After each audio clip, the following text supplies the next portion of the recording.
Martin Fitzwater is done. Ball rolling down in the deep.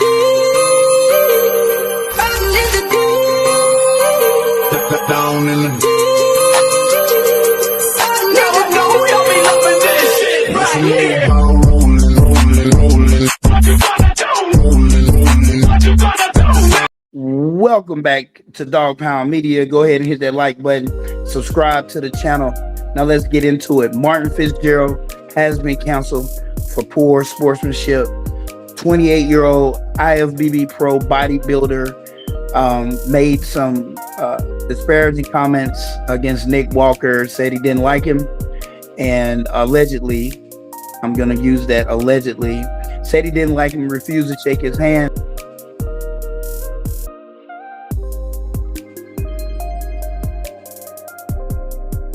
Exhibiting poor sportsmanship.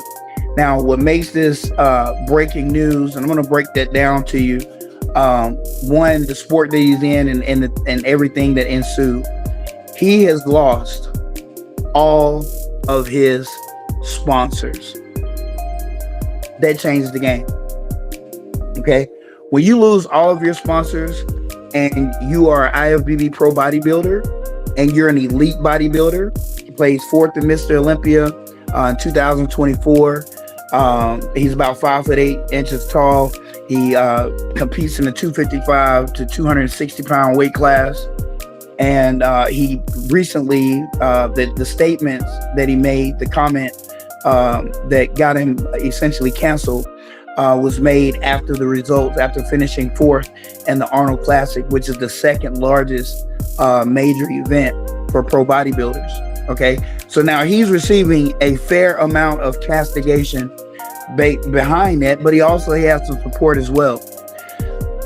What is Coach Turk's take on this? So Coach Turk is someone who thinks logically and tries to rationalize some things.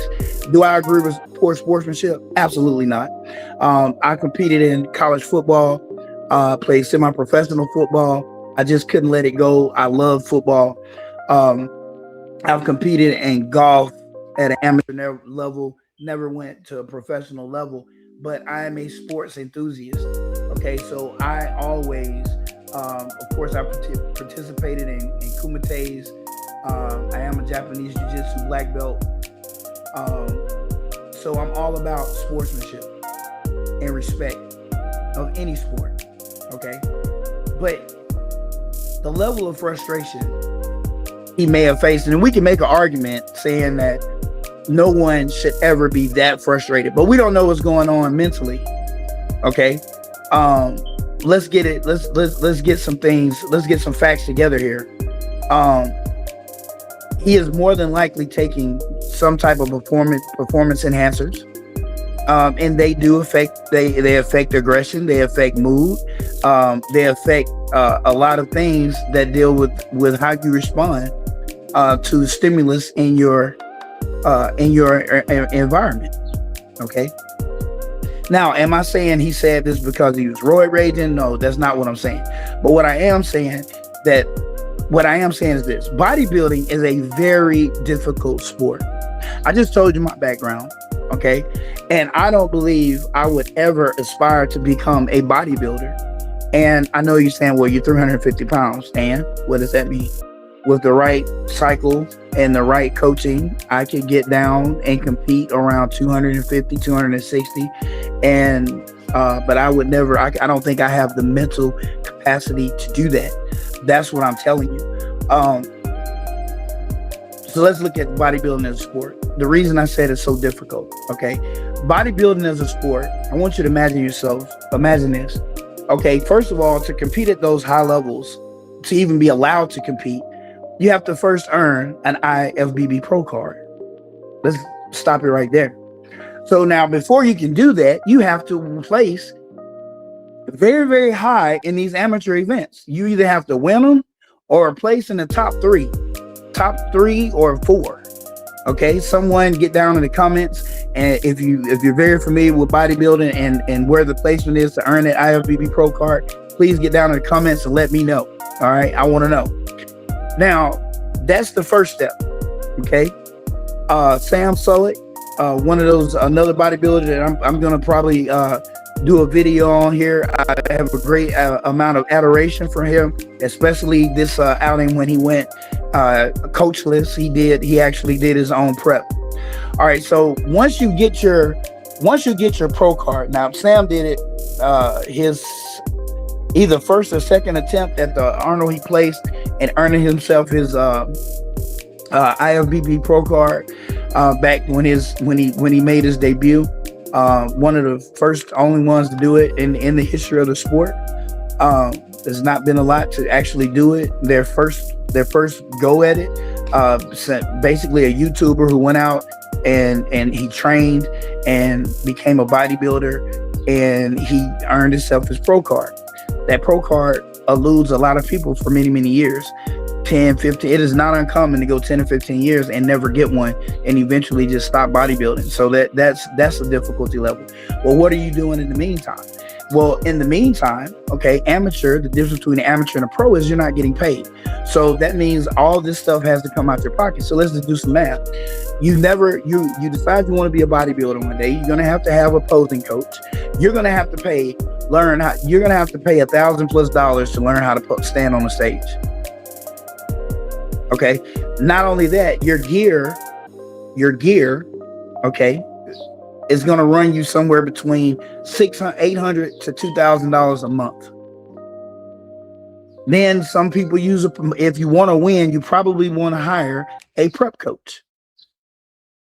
Now you're looking at another, those packages, especially for elite level coaches that have a pedigree. Some of those packages are as high as $6,000 coaching packages. And that's for the 24 to 28 weeks that it takes for you to get ready for your competition that's coming up. This is a very you cannot compete. This is grueling. You have to get your body fat percentage down to 4 to 6% to be competitive. And you need to look shredded, but you also need to look dry on stage. What does dry mean?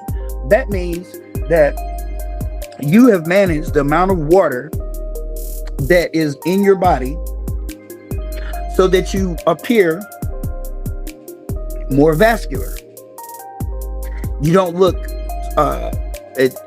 like you have a bubble gut. You don't look like you're retaining water, so that your veins show better, the muscle striations show better. I'm telling you, this is very, very difficult. So this whole time you have to you literally, I know we talk about on this channel, counting calories. Counting calories is one thing that they do, but they don't do. Okay. I'm not going to get into prep work. But if you don't understand advanced nutrition, there's no way you can be a bodybuilder. Like, you have to understand what glycogen is going to do. You have to understand when to carb cycle, when to manage your carbs to keep them under 50 grams. You have to do that. Like, this is not something you want to do. This is something you have to do. Okay. Some of these guys work out 6 days a week, and it's grueling and intense. And they focus on technique and slow control repetitions. Okay. Because they're working hypertrophy. Okay, they're building up that muscle. So imagine you going through all of this, measuring your food out, watching what you eat, not cheating on the diet, not dirty bulking, and you have spent probably somewhere in the neighborhood of $30,000. And let's face it, if you're not placing in the top 4, you're not really making your money back. You're not really making your money back. If I make no mistake, at the Arnold, if you are in like placing 4th, which that is where Fitzwater placed, maybe earn $50,000 for that placement. Okay, but you spent around that same amount of money. All got it going out. That's basic math. That's not winning. That's something that's where you might as well go get a 9 to 5 at that point. Okay, so I can understand the level of frustration that he was facing. Do you want to win the top spot? Now, do I condone it? No. And do I think he should do I believe that he could have controlled himself? Absolutely. Do I believe he deserves to have lost every sponsor? From a business perspective, yes, but from a personal, I don't know this guy and I'm not going to judge him perspective, no. But I do understand where businesses tend to want to distance themselves from someone who may bring their brand down. Because at the end of the day, a business is paying you to represent them so that you can bring in more revenue. And people who dislike you and you represent that brand, they're not going to buy from that brand. And that's just the way this works. But bodybuilding is absolutely a grueling sport, and to come up short in a competition after spending so much money and giving such a dedication to the sport throughout your training period, I can understand where the frustration comes from, but I do believe that he should have handled it better. Released a statement, public apology before everything started rolling downhill. Get out in the comments and let me know what you think. Do you believe that bodybuilding is one of the most grueling sports out there? Do you believe that everything that happened to Fitzwater should have happened? Let me know in the comments. Coach Turk out of here.